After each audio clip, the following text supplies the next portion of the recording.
Hey folks, this is Matt once again, and since I reviewed The Unnamable, a film that I really do enjoy, although one thing I did not get a chance to say in that review, since it can only be up to 15 minutes, I will admit a problem with The Unnamable is the pacing. There's certain stuff that could have been trimmed up. The pacing, I would say, is a problem with the film. But I still really love The Unnamable. It's a film I grew up with as a kid. I like the haunted house type of style with the lighting. I thought the creature looked great. I like the two lead characters played by Charles Keane, also known as Charles Clausmeyer, and Mark Kinsey Stephenson. I like the score. I thought it had a certain little bit of atmosphere to it. And definitely gory, at least the uncensored version. Well, I guess the film was a big hit on video, and actually there's a good, I guess a little promotional video that when Unnamable II was coming out, if I can remember I'll put a link down to it, where they talked about how, it did well on video, so then they made The Unnamable II, the Statement of Randolph Carter, which is weird because it was released by Lionsgate, but the first film you can't really find on DVD in the US, but you can find the second film on DVD in the US. Not sure why you couldn't just have 1 and 2. Maybe they used to and it's discontinued. I think they had that overseas. But even that's hard to find. But The Unnamable II, I believe it came out in 1993, so quite a few, it says March 1993, so quite a few years after the first film. And once again, it's written, produced, directed by John Parulette, who did the first film. And it takes place after the first film and delves into the mythos of H.P. Lovecraft. Well, not too much, but, it's based on H.P. Lovecraft's stuff. There's mentions of Cthulhu, and there's even a line mentioning, is this like the Dunwich event? They mentioned the Dunwich.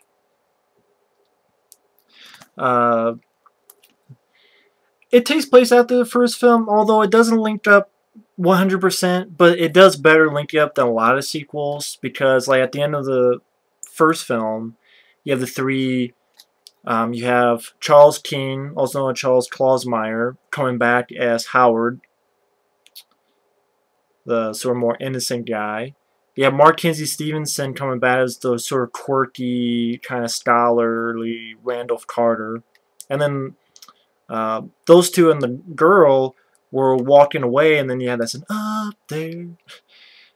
Here it starts off with them at the house, and the police are there. Now you could say, well, maybe they came back, but the lead guy had a big scratch on his chest, so why bring him back and then bring him to the hospital? So it doesn't click 100%. Also, like Randolph Carter, his character says, what did Unnamable look like? And it's like, well, in the previous film at the end you said you saw it. So it doesn't link up 100%, but again, it does better than a lot of sequels.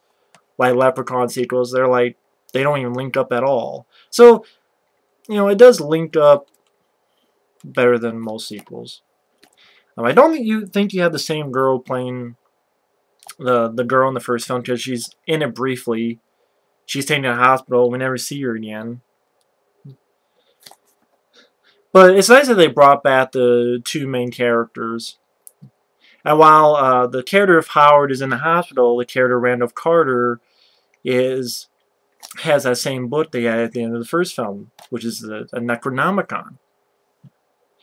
And he knows that it's still out there, because at the end of the first film, we saw that, because of what he read from the book, something happened, so that pretty much the trees took the creature, but it's still out there.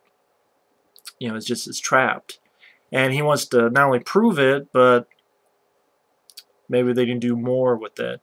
And so he actually goes to the dean, which here I think is actually called the chancellor, but he's pretty much the dean of the university, played by David Warner, who's only there for a few minutes at most, and you can tell like his character knows a little bit more what's going on. But you can't get help there, so Mark Kinsey Stephenson goes to John Rhys-Davies, who is a professor called Sala from the first first 3 Indiana Jones films. Well, I say that, but he wasn't in the second one. I understand that, but the first and third Indiana Jones films is what I meant. But he's not sure, but then Randolph Carter shows in the book, and John Rhys-Davies, great actor, always nice to see him. Really liked his character in this film. And as they're looking through this book, Howard, while he's at the hospital, he actually sees the ghost of the father of this creature. And this film, the first film was a little bit more mysterious with why this creature's there, what was sort of history of this creature. Here you get a little bit more of the backstory behind it, that he had read from the book, and this demon had possessed his daughter, but he couldn't kill it because it is his daughter, or at least part of it is his daughter, and that you must go there and kill it and stop it. And he's having these horrible dreams. And one thing leads to another, and him, Randolph Carter, and the professor, John Rhys-Davies, go back to that house from the first movie, and underground, where Randolph Carter was at, there were these tunnels. And John Rhys-Davies and Randolph Carter go down there, and they find the creature still there, but held by the sort of trees from the first film. One thing leads to another, and they understand, well, there might be 2 forms in this one body. Which, I know, granted, they come to it pretty quickly, and then it's really funny that John Rhys-Davies just happens to have the items, just happens to have an insulin and sugar. Like, he just happens to have that in his pocket. It's like, he carries that all around. He just carries insulin in his pocket all around, just in case. But when he ingests the creature, he's able to do so. 2 forms of split. One is the creature, and the other is actually the girl. Fully naked. I mean, you don't really see her titties too much because she has this long hair that, of course, has to cover the titties, which is too bad. But she's well played by Maria Ford because she's not sure about her surroundings, but she's very nice on the eyes. She's not annoying. And really enough, I found her likable.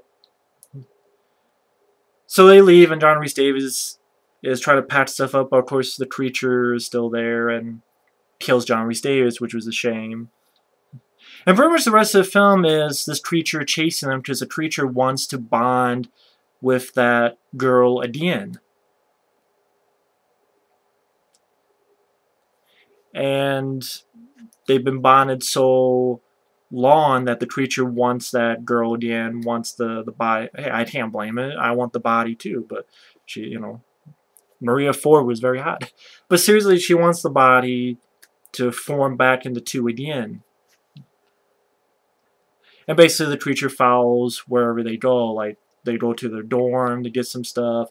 Then Randolph Carter, which the girls sort of take a liking to him.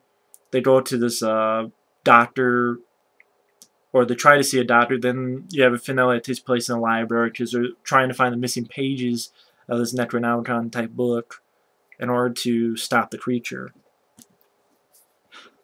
Now, with the Unnamable II, I will say I like the film as a time waster, but I will say I think it's a step down from the first film. Although, if you ever get a chance, like if these are on Netflix or if you ever see them, watch them back to back. I mean, I don't think it's a terrible film. I do think the first film is better, even though I will agree there are some pacing issues, stuff could have been trimmed out. But the first film, I thought, did a better job with trying to be scary, trying to have an atmosphere with the lighting, the sort of haunted house type of feeling with, you know, slamming doors and searching through the rooms. And I thought the musical score was better in the first film. I was not a big fan of the score in this one. Again, the lighting. You did not see the creature that much until the end. Here you see the creature full force. I also was not a big fan of the look of the creature in this one. I thought the creature looked much better in the first film. The first film, she was more of a white had, I thought better makeup. Here it almost seemed like they had a lower budget. I mean, I guess the explanation is that when they split, of course the demon doesn't look exactly the same because her human part of her is not with it. It's just pure demon. And actually, that creature in this film is played by Julie Strain. If you don't know who that is, she was the wife. Or at least she used to be the wife of Kevin Eastman, one of the creators of the Ninja Turtles. She was actually the voice of the lead girl in Heavy Metal 2000. The big-breasted girl in Heavy Metal 2000. She was the voice of that. Which is weird that she's playing this creature. That's kind of weird. But yeah, I understand the creature's supposed to look different because they've been split, and so. But it's still, I think, a cheaper looking creature. Just wasn't that a big fan of it. And I will say this does delve into that realm of the pacing being a little bit too slow at times as well. I just found the film not as scary and not as suspenseful, or not with the lighting, the music. But I still liked it as a time waster. I don't think it's as gory as the first one as well. I know I've seen like coming down the film. But just, I do think it's a step down from the first film. I do feel like maybe they had they even had a lower budget with this. I don't know what the budget was. I think there's stuff that could have been snipped out. But I will say, the reason I don't mind this film as a time waster is because it does follow the events of the first film. It is a continuation of the story. It's definitely not a remake of the first film. It's not just taking place in one setting. The Randolph Carter character, Mark Kinsey Stephenson, he definitely has a bigger role, while the Charles team has a smaller role. But they're both still in it, and I still like those two actors. I like those two characters. Even though the Randolph Carter character at times, like the first film, you're kind of wondering, like, what's up with this guy? It's like he needs to start using his brain a little bit more. But at the same time, I still like him. And I will say Charles Teen's character, Howard, is the more likable character. But I like Randolph Carter's sort of little quirkiness to him. And, they don't just waste those characters like sometimes sequels do. So the first one does matter. And a lot of times you see sequels that kind of just dump on the original or shit on the original with a downbeat ending, or, oh, that character, oh, they just killed him off just like that, or they handled it very poorly with the continuation. Here it actually feels like continuation. Okay, she's held in the trees like at the end of the first film. Okay, there's actually a purpose here where now Mark Kinsey Stephenson, Randolph Carter, is going to protect this girl. He's going to protect this girl, and I didn't mind the relationship, the sort of subtle relationship that happened between them. It seemed like, okay, he actually has a better purpose than just curiosity. And, oh, I want to know what this is about. He actually I felt more pure, especially the second half film, is to protect this girl. You do get a little bit of gore stuff. Like one guy, the creature goes right through his back and hand comes right out of his chest. But other than that, really not much for gore. There's really nothing much. It is funny that one of their dorm friends is actually an Asian guy. I'm like, oh shit, he didn't die. The minority didn't die. The other guy, the white guy, who is their friend, he died. So the white guy died, but the minority lived. Holy shit. And he wasn't a dumb guy. He was, like a physics guy. I'm like, holy shit, that's cool. It does have some cheap effects, like the ending where Randolph Carter, like, I'll just spoil it. The creature's trying to meld with the girl again, that the girl saves Randolph Carter.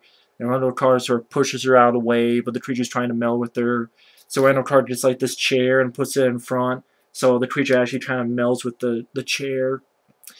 Cheap effects, granted.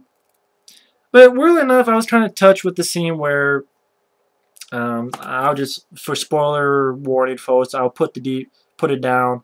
But when he's holding her, and because the creature's dead, she can't survive because they were melded together too long for decades. I thought that was kind of a touching scene. And it ends on a good note. Doesn't end with sequel bait. Doesn't end with a downbeat ending. And overall, because I'm a fan of the first film, it was a time waster. It was decent. Nothing to be blown away about, but following these two characters again, it's a decent time waster. Thanks.